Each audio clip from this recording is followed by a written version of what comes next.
Le sujet qui nous occupe, aujourd'hui, c'est donc le sujet du perfectionnisme, hein. Le perfectionnisme qui est une maladie, contemporaine qui touche un certain nombre j'allais dire de nos compatriotes, mais bon, je pense que c'est une maladie assez internationale, hein, donc je pourrais dire qui touche, les êtres humains de manière générale. Hem, Pourquoi veut-on être, parfait? Alors, bah, je dirais que, bon, personne n'avouera, consciemment vouloir être parfait parce que, évidemment, bon, tout le monde sait plus ou moins que la perfection n'est pas de ce monde. Donc je dirais, c'est ce désir de perfection est plus un comportement et donc on se comporte comme si on voulait atteindre une forme d'absolu, hein. Ce qui veut dire que ces termes de perfection, je dirais, ils pointent plus vers, une forme d'absolu, et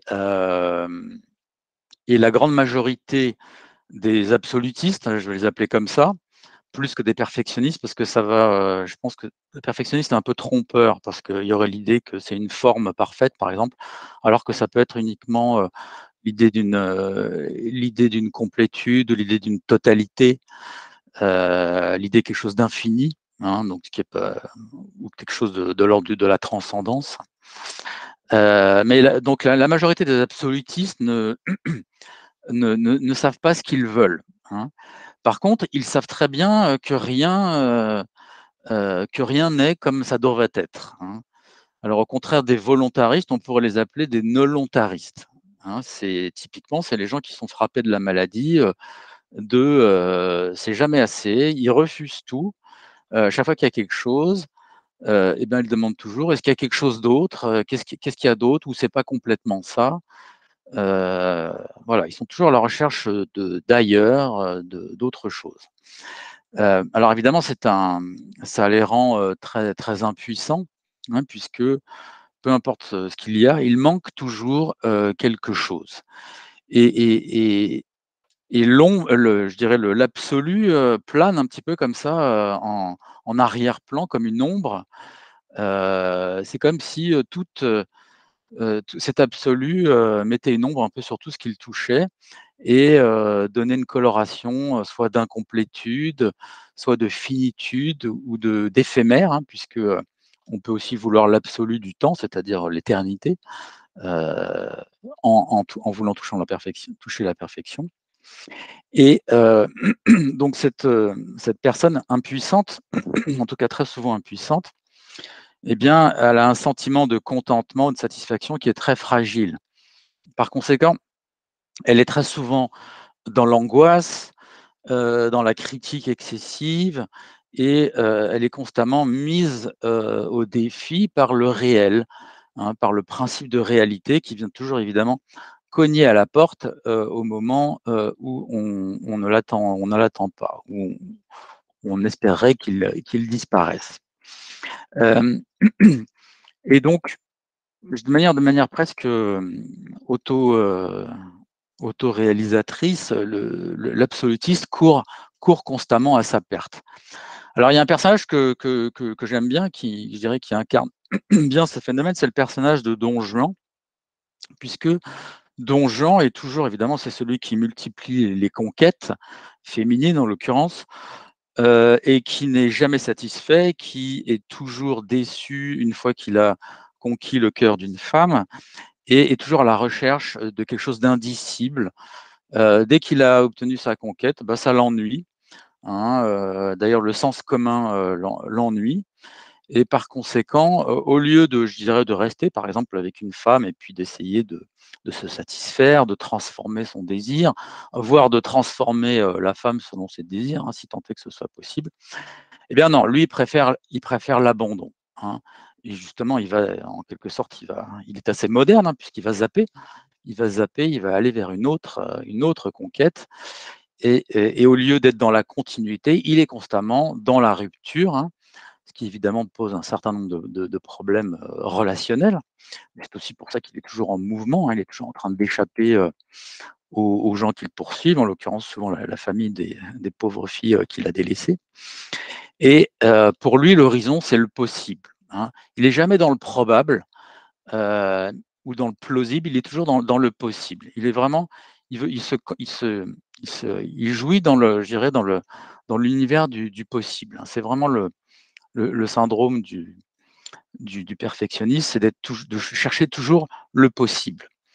Et on peut voir dans cette quête incessante le fait que cet être est finalement est habité par une forme de néant, hein. Il est habité par une forme de néant, de vide, et même le néant est la matrice à partir de laquelle il pense, hein.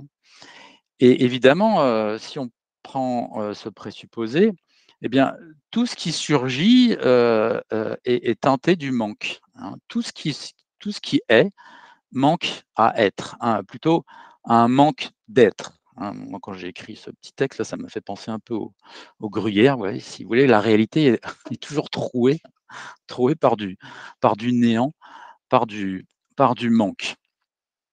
Et pour lui, donc tout est un manque d'être, tout est un manque de puissance, et toute la réalité finalement n'est qu'un simulacre, une somme de simulacres, donc une espèce de pâle figure de la réalité absolue, hein, pour lui évidemment.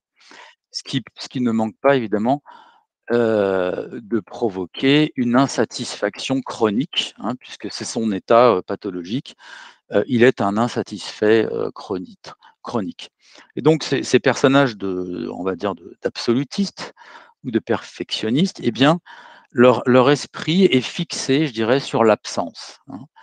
Tout ce qui est, finalement, en même temps n'est pas, puisque il lui manque une perfection, une perfectibilité.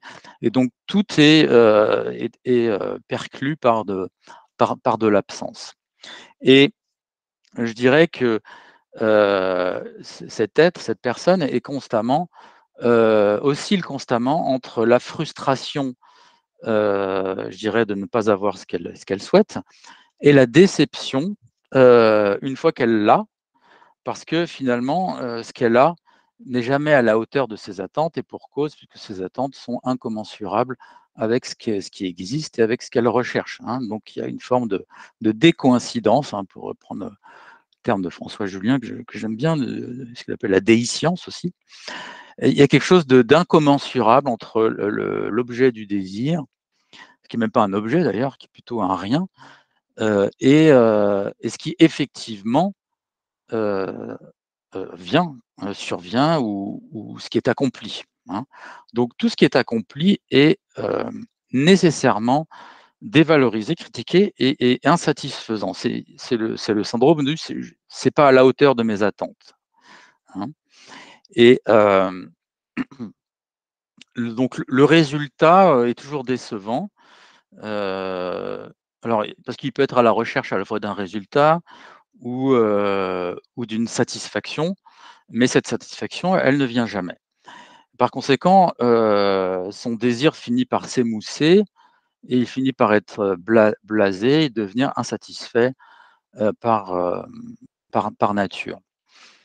Et si vous voulez, il y a un cycle du désir. Donc, on part du désir, après, il y a une attente, puis une satisfaction. Eh bien, ce cycle, chez lui, est perverti, hein. Il est faussé. Et c'est probablement la raison pour laquelle les bouddhistes, par exemple, ont fourni le concept de ce qu'ils appellent la dukkha, hein. La dukkha, c'est une forme d'avidité, de désir, je dirais, illégitime, dont il convient de se libérer justement pour atteindre une certaine forme d'ataraxie, ou pour se libérer des différents cycles de désir et de recherche de satisfaction, pour atteindre une forme de nirvana. Et donc, l'idée dans le bouddhisme, hein, c'est de se libérer de ce désir qui est vraiment une forme de souffrance. Et donc, cet absolutiste, ce perfectionniste, est constamment dans la tristesse, dans le mécontentement, et il est empêché finalement de jouir du moment présent. Alors voilà un peu pour le diagnostic, je dirais implacable de cette personne. Cependant, on ne peut pas, cependant l'insatisfaction est malgré tout un moteur de l'action, hein, et je dirais, beaucoup de grandes choses, beaucoup de projets sont nés d'une forme d'insatisfaction, hein. L'insatisfaction, ça, pousse à l'action, ça pousse à se confronter, à soi-même, ça pousse à se confronter au sens de l'existence. Le problème évidemment, et c'est le problème du perfectionniste ou de l'absolutiste, c'est l'excès, hein, comme dans tout, puisque lui, il a un désir, d'absolu, de complétude, de totalité. Alors dans ce type de personnage, hem, qui est assez donc, assez courant, malheureusement, eh bien, la comment dirais-je? Une des compétences, puisque c'est malgré tout une compétence qui est très souvent mise en œuvre, c'est la comparaison. Alors vous savez bien que comparaison n'est pas raison, ben, a fortiori chez l'absolutiste, puisque lui la comparaison c'est vraiment, sa maladie. Et donc il est toujours en train de se comparer à ses voisins. Alors s'il est entouré de voisins qui jugent inférieurs, bon c'est bien pour lui. Mais le problème c'est il va souvent se comparer à des champions, hein, à des champions, à des voilà, à des gens qui sont dans l'excellence. Par conséquent, ça va encore accentuer son sentiment de manque qui se retourne sur lui-même, hein. Il est en manque de lui-même, il est insatisfait de lui-même, et c'est vraiment le cœur de son insatisfaction, chronique. Et ce phénomène est amplifié, je dirais par, à notre époque moderne, puisque les technologies, l'accès, je dirais très facile, à l'information en continu et le phénomène des réseaux sociaux le plonge dans, une espèce de mythologie, hein, puisqu'il y a beaucoup de fabrication de mythes dans les réseaux sociaux et qui le mettent face à des modèles qui sont souvent artificiels, qui vendent, qui passent leur temps à vendre une image et ça encourage encore son insatisfaction. Si en plus c'est quelqu'un qui est assez faible, qui a un esprit un peu faible, et bien, ça va, je dirais, ça va aggraver, le mal, hein. Alors, on pourrait dire, ça ne veut pas dire qu'il ne faut pas rêver, hein, si vous voulez, on peut tous, évidemment, on a tous et on peut-être même on devrait tous, rêver. Mais le rêve ne doit jamais, je dirais, oublier le principe de réalité, hein. Il faut danser sur ces 2 pieds, donc le rêve et la réalité. Dans le phénomène des réseaux sociaux, eh bien, on est souvent face à des personnes, en tout cas, on nous met en modèle des modèles de réussite avec des gens qui sont très ambitieux, mais on oublie souvent que, de telles réussites impliquent beaucoup de talent déjà, beaucoup d'efforts et probablement de chance et donc nécessairement, par définition, ces modèles de réussite ne sont l'apanage que d'une minorité, hein, et j'allais dire même d'une infime minorité et donc rêver, d'être comme eux, souvent on passe à côté de la plaque, hein. Hem, un autre problème, je dirais, qui vient de nourrir cette insatisfaction, c'est le fait de s'attacher beaucoup aux résultats, hein. On va s'attacher à la performance, on va s'attacher à la production ou à la productivité et on va s'attacher à la reconnaissance sociale, hein, sur une espèce d'échelle de la réussite, hein, ou de la win. Hem et quand ça devient obsessionnel et bien ça je dirais ça augmente encore l'impuissance, du sujet. Là, on est dans un phénomène qui est assez courant, qui est celui du bon élève, hein, le bon élève qui veut toujours avoir les meilleurs résultats, les meilleures notes et cetera. Bon alors évidemment, il veut aussi bien faire, Mais au lieu je dirais de prendre du plaisir au processus lui-même, processus d'apprentissage, eh bien, lui, il est fixé sur les résultats, ce qui le rend assez malheureux et le fait rentrer dans ce schéma de la recherche de l'absolu, qui est un schéma finalement qui est assez proche du schéma du maniaco-dépressif, hein, puisqu'il y a constamment une tension entre le fini et l'infini, et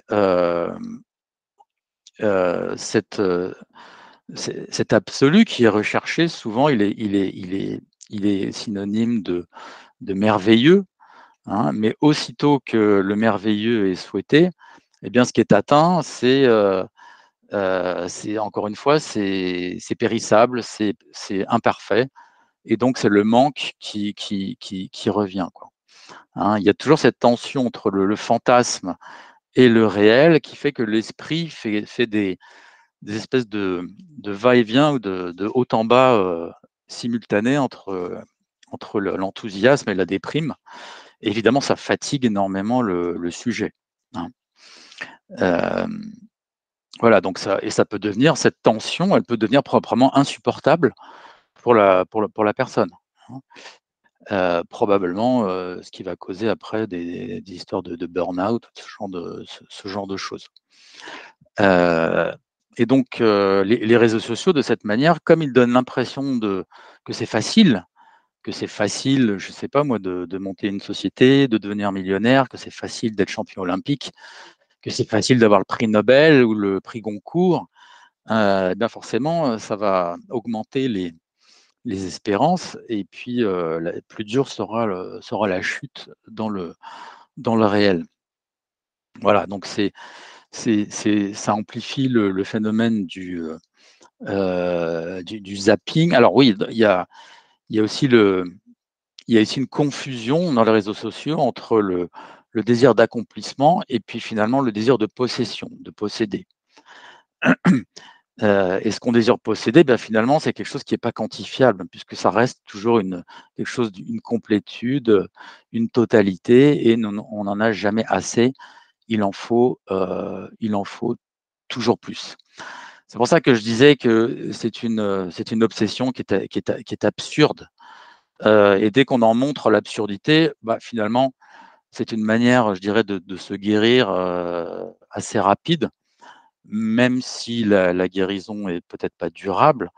Je dirais le fait d'être mis face à cette absurdité, ce qui peut provoquer d'ailleurs un effet de comique, hein, qui va à son tour provoquer un effet de distanciation, peut être une manière je dirais, de se libérer un petit peu de ce diktat de la perfection. Voilà, donc je disais en introduction que c'est pas un choix délibéré, hein, on se dit pas: «Bah, moi, je veux atteindre la perfection», hein. Personne va se dire ça, consciemment, parce qu'évidemment on sait, que c'est inaccessible. Heu, donc c'est plus quelque chose qui va se vérifier de manière inconsciente dans des tempéraments. Et évidemment, si ce phénomène procure une angoisse qui est permanente, eh bien, ça va altérer la relation à soi-même et la relation à autrui, dans ce qui va ressembler vraiment à une pathologie, quoi. Et c'est pour ça que cette cette pathologie, hein, appelons-la comme celle-ci, il faut la contrôler. Et donc pour la contrôler, eh bien, il faut travailler. Quoi, ou sur quoi? Il faut travailler sur ses représentations, sur ses croyances, heu, puisque, quelqu'un qui est dans l'angoisse permanente va être constamment en recherche de réassurance, en demande d'approbation envers autrui. Et ça, c'est quelque chose qui évidemment qui est fatigant pour l'entourage. Donc en plus, il va avoir tendance à faire fuir son entourage, et donc à provoquer sa propre solitude, hein. Je ne sais pas si vous avez déjà travaillé avec des gens qui ont cette maladie du perfectionnisme, enfin ça doit être assez pénible, si en plus c'est votre boss ou un truc comme ça, j'imagine que, on n'est pas très loin du harcèlement dans des situations, pareilles. Hem Alors, ce qui est assez drôle, enfin drôle, c'est ironique de dire ça, c'est que cette perfection, elle se voit pas forcément dans des grandes actions, mais elle peut se voir aussi dans des choses tout à fait banales, comme le nettoyage, le rangement. On voit ce phénomène, hein, chez certaines personnes qui veulent toujours ranger tout, tout au carré. Et donc là, on est dans quelque chose qui est assez proche finalement de l'obsession, et des rituels donc qu'on voit notamment dans certaines maladies comme les troubles obsessionnels, avec des rituels de compulsion. Hem,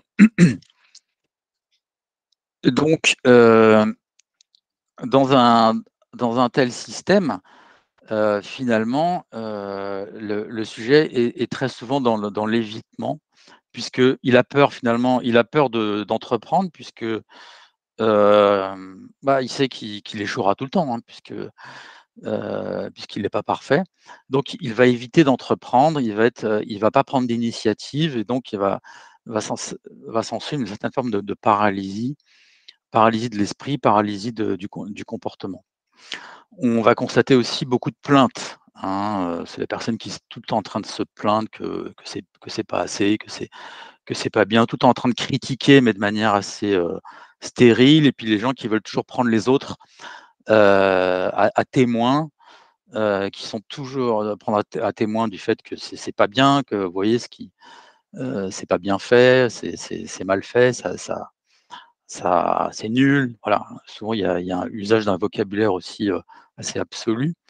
Et puis, typiquement, on va toujours aussi voir ça chez les gens qui sont très tatillons, qui sont, pointilleux, qui sont toujours en train d'ergoter. Et d'un point de vue langagier, ça va beaucoup se voir avec le «oui mais», hein. Vous leur posez une question, ils disent: «Oui mais», hein, c'est-à-dire que le «oui», ils le pensent pas, en tout cas, ils l'examinent pas, mais ils vont tout de suite sur le «mais», c'est-à-dire, hein, le «mais», c'est le manque, hein, le «mais», c'est ce qui va pas, c'est ce qui va pas, c'est le négatif.